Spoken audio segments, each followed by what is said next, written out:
जय भीम, नमोदय साथियों। मैं किसी से अभी ये आग्रह नहीं कर रहा हूं कि आप बौद्ध बन जाओ।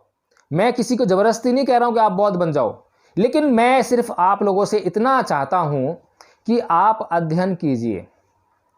आप जब अध्ययन करेंगे तो आप यह समझ पाएंगे कि क्या चीज़ आपके लिए उचित है और क्या चीज़ आपके लिए अनुचित है। आपकी बहस से कुछ भी ऐसा निकल के नहीं आया कि जिससे समाज का कल्याण होता हो। आपकी बहस से सिर्फ इतना निकल के आया कि आप सिर्फ किसी को हराना चाहते हो, या आपको जो समझ में आता है वो आप दूसरों को समझाना चाहते हो। बाबा साहेब के शत्रुओं की भाषा है, वो उन ब्राह्मणवादी तत्वों की भाषा है जो जिन लोगों ने बाबा साहेब और बाबा साहेब के साहित्य को नष्ट करने का काम किया।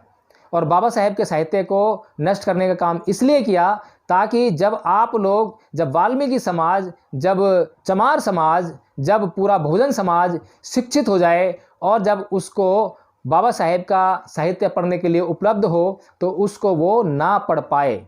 क्योंकि अगर उसने बाबा साहेब का साहित्य पढ़ लिया तो वाल्मीकि समाज के लोग वाल्मीकि को छोड़कर बुद्ध की शरण में आने से अपने आप को नहीं रोक सकते।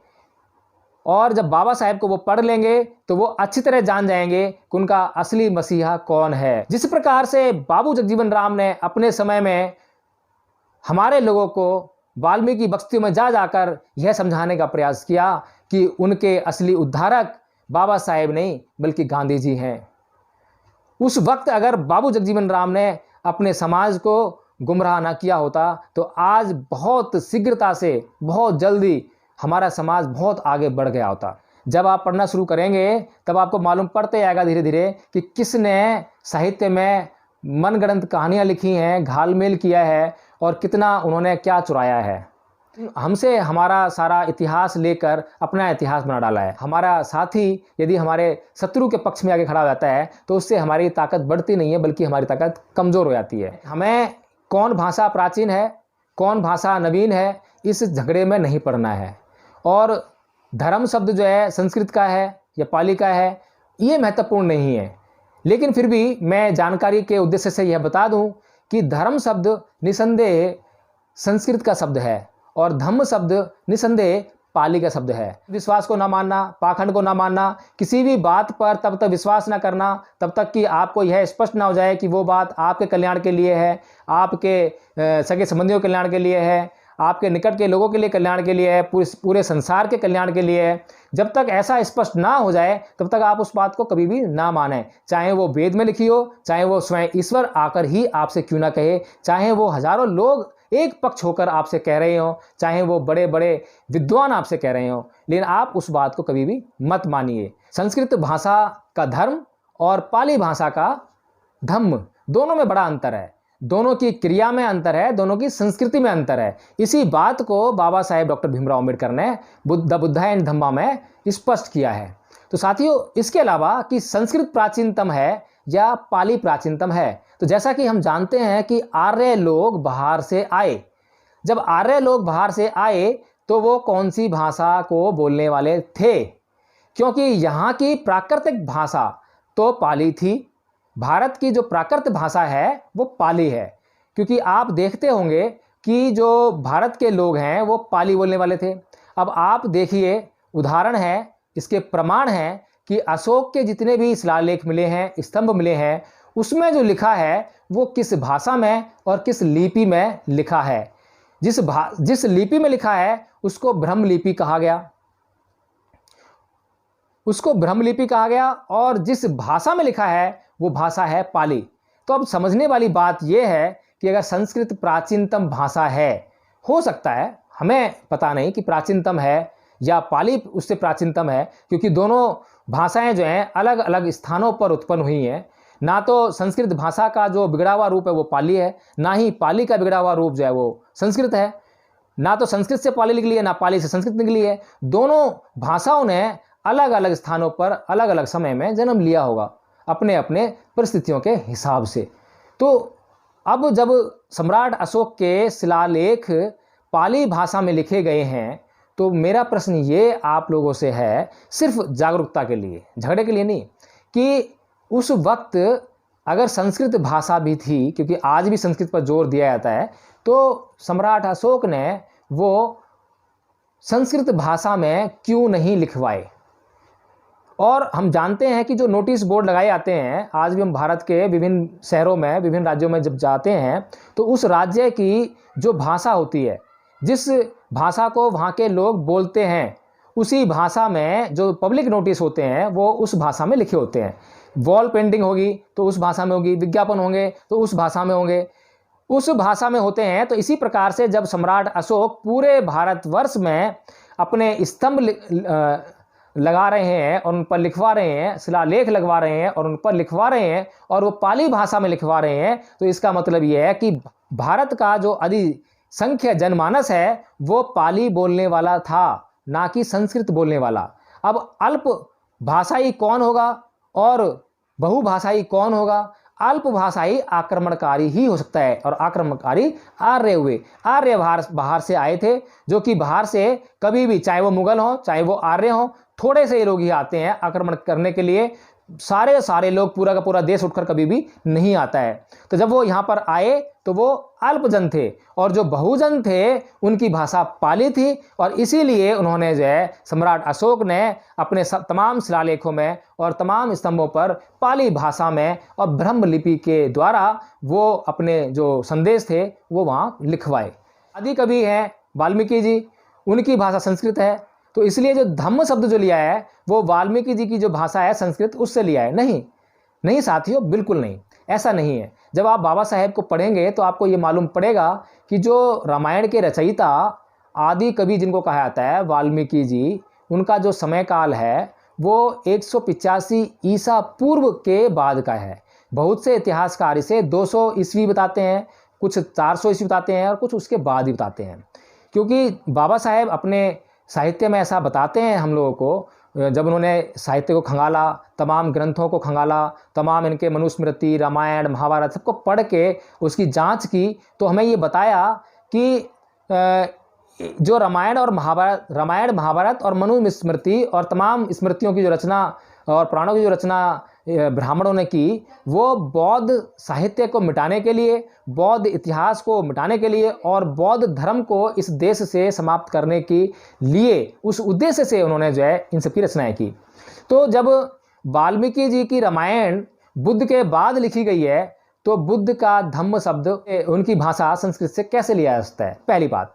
दूसरी बात, आप शायद इस बात को ना मानेंगे, क्योंकि आपके लिए इस बात को मानने में बड़ा कष्ट का अनुभव हो सकता है, क्योंकि आपकी जो दृष्टि है, आपके जो मनोभाव हैं, आपकी जो भावना है, वो आदि कवि वाल्मीकि जी से जुड़ी हुई है। तो आप उन्हें ही सब कुछ मानते हैं, और जो उनकी भाषा है संस्कृत, रामायण का जो है, बल्कि मैं तो ये कहूँगा कि वाल्मीकि जी का वाल्मीकि समाज से कोई संबंध नहीं है। किसी ग्रंथ में ये संबंध नहीं लिखा गया है, आप लोगों को गुमराह किया गया है। तो मैं आपको ये बता दूं कि जब वाल्मीकि रामायण लिखते हैं तो उसमें बुद्ध और बुद्ध के अनुयायियों को चोर कहकर संबोधित करते हैं। तो साथियों, मैं आपसे ये पूछना चाहता हूँ इसी बात के संदर्भ में कि यदि वाल्मीकि जी वाल्मीकि रामायण में बुद्ध के अनुयायियों को, बौद्धों को चोर कह रहे हैं, तो वो बौद्ध लोग पहले हुए या रामायण पहले हुई? बौद्ध लोग पहले हुए या आदि कवि वाल्मीकि जी पहले हुए? तो साथियों, ये जो बातें हैं बड़ी मुश्किल से, बहुत जांच पड़ताल करके, बहुत तमाम सारा साहित्य पढ़कर, कोई हम लोग हवा में नहीं कह रहे हैं बातें। हवा में आपको एक बात भी नहीं कही गई है, सारी बातें प्रमाणिक हैं, और इन सभी बातों को कई बार सुप्रीम कोर्ट, हाई कोर्ट ले आकर लोगों ने जो है किताबें बंद करवाने का काम किया, प्रतिबंधित करने का काम किया है इन किताबों को जो है, लेकिन वहाँ से वो केस जीतकर वापस आए, केस जीतकर आए, और ये साहित्य जो है हम लोगों के बीच में फिर से प्रचारित किया गया। पर समस्या यही है साथियों कि हमारा समाज साहित्य को पढ़ने का काम नहीं करता है, और अपने पास थोड़ी सी जानकारी, और वो जानकारी भी उधार की जानकारी है, उनकी अपनी जानकारी नहीं है, अपने आप से इकट्ठी की गई जानकारी नहीं है, वो हमारे शत्रु द्वारा उनके बीच में फैलाई गई जानकारी है, जिसको कि वो लाते हैं हमारे बीच में, जैसे कि आप लोग लेकर आए इस व्हाट्सएप ग्रुप में, और इसमें इसको फैलाने का काम किया, और हमसे जो है एक युद्ध की इसी स्थिति आपने बना ली। हालांकि हम लोग आपसे किसी भी युद्ध की स्थिति में नहीं रहना चाहते हैं। हम आपके साथ में मैत्रीपूर्ण संबंध स्थापित करके हम अपने समाज को आगे बढ़ाना चाहते हैं। शूद्र शब्द हिंदी का है, संस्कृत का है या पाली का है। भाषा किसी को बुरा नहीं बनाती है। संस्कृत भाषा को बोलने वाले लोग बुरे नहीं हैं, बल्कि संस्कृत भाषा को बोलकर गंदा बोलने वाले लोग, घृणित मानसिकता को फैलाने वाले लोग बुरे हैं। पाली भाषा को भी बोलने वाले लोग अच्छे नहीं हो सकते हैं यदि वो बुरा कर्म कर रहे हैं, गलत काम कर रहे हैं, निंदनीय कर्म कर रहे हैं। तो भाषा तो एक आपस में आचार विचार जो हमारे हैं, भावनाएं हैं, उनको एक दूसरे को देने का, प्रसारित करने का काम करती है भाषा। भाषा अच्छी और बुरी नहीं होती है। भाषा से कैसी चिढ़, भाषा से कैसी घृणा।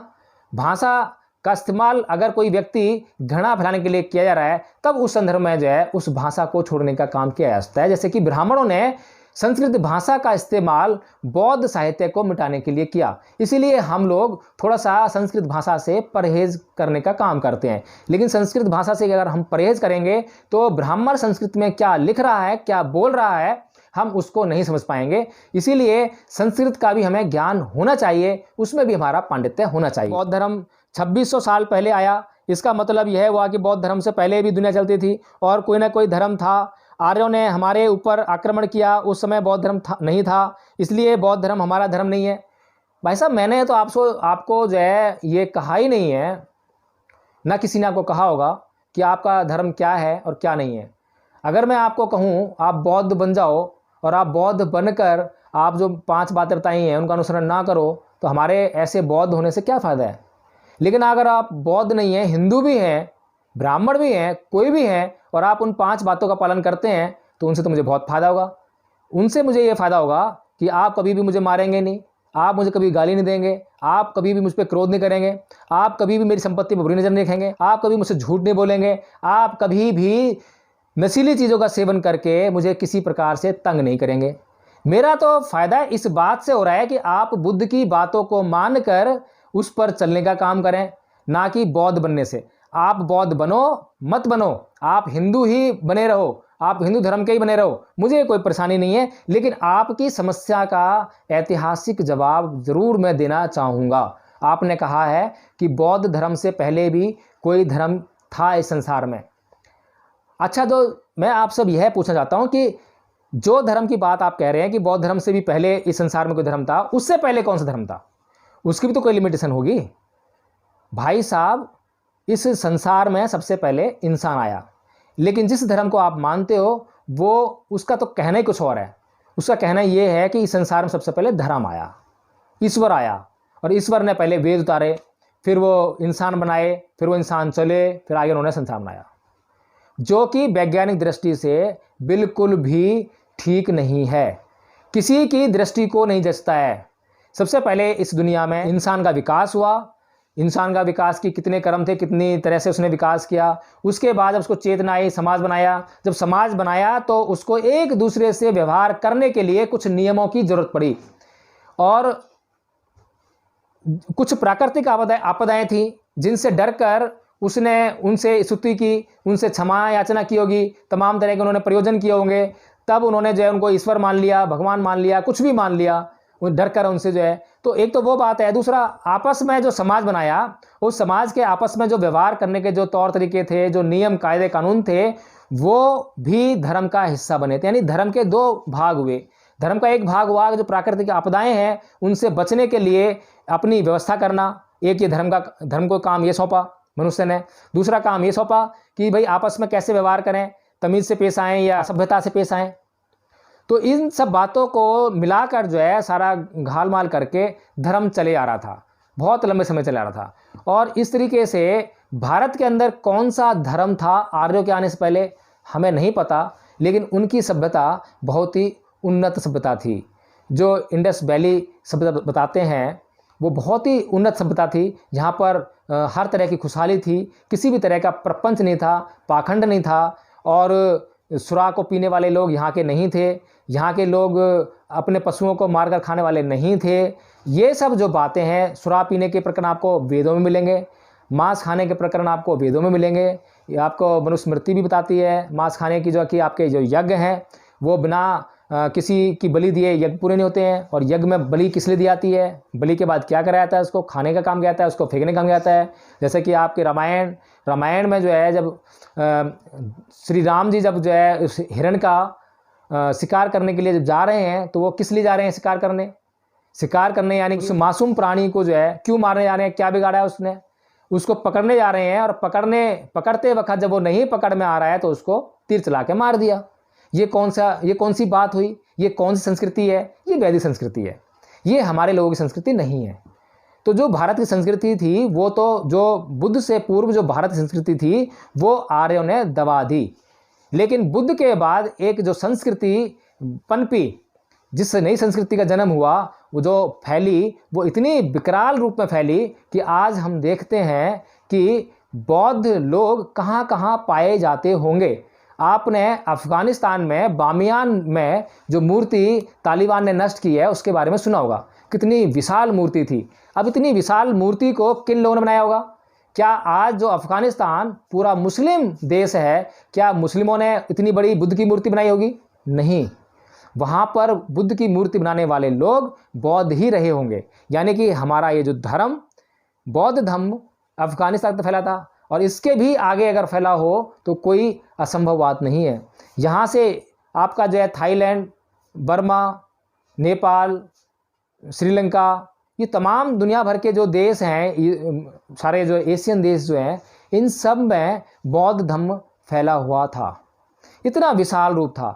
तो आप तो क्या, इस देश के ब्राह्मण भी बौद्ध थे, अधिकतम ब्राह्मण बौद्ध थे, और बुद्ध के धर्म को चलाने वाले अधिकतर लोग ब्राह्मण ही तो थे, क्योंकि उस समय ब्राह्मणों ने शूद्रों की शिक्षा को तो प्रतिबंधित कर दिया था।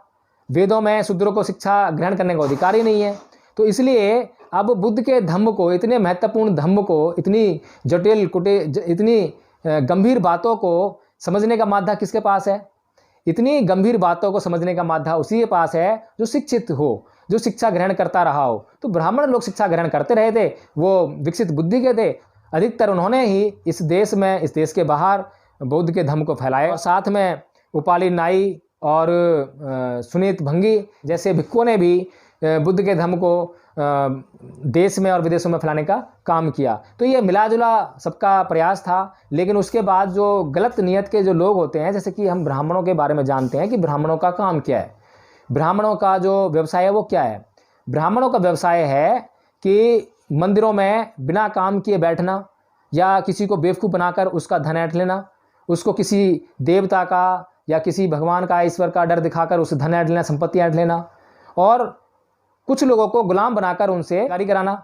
ये सब जो है ब्राह्मण के कुकर्ते हैं। अब जिसको फ्री का खाने की आदत पड़ गई हो, जिसको गुलामों से बेगारी कराने की आदत पड़ गई हो, तो वो तो उसी व्यवस्था को चाहेगा ना। उसी व्यवस्था को कायम करने के लिए ब्राह्मणों ने जो है ये सारा कुछ प्रपंच रचा। तो साथियों, मैं इसी के साथ जो है मैं ये समझता हूँ कि आप बात से संतुष्ट अवश्य हुए होंगे। अगर आप सम्यक दृष्टि को थोड़ा सा भी महसूस करते हैं और थोड़ा सा भी आप जो है ये चाहते हैं कि हाँ, मुझे अपना विकास करना है, मुझे मेरे समाज का विकास करना है, और मुझे तमाम मानवता का विकास करना है, ताकि हम सभी लोग सुख, शांति और समृद्धि से इस सामाजिक जीवन में वास कर सकें।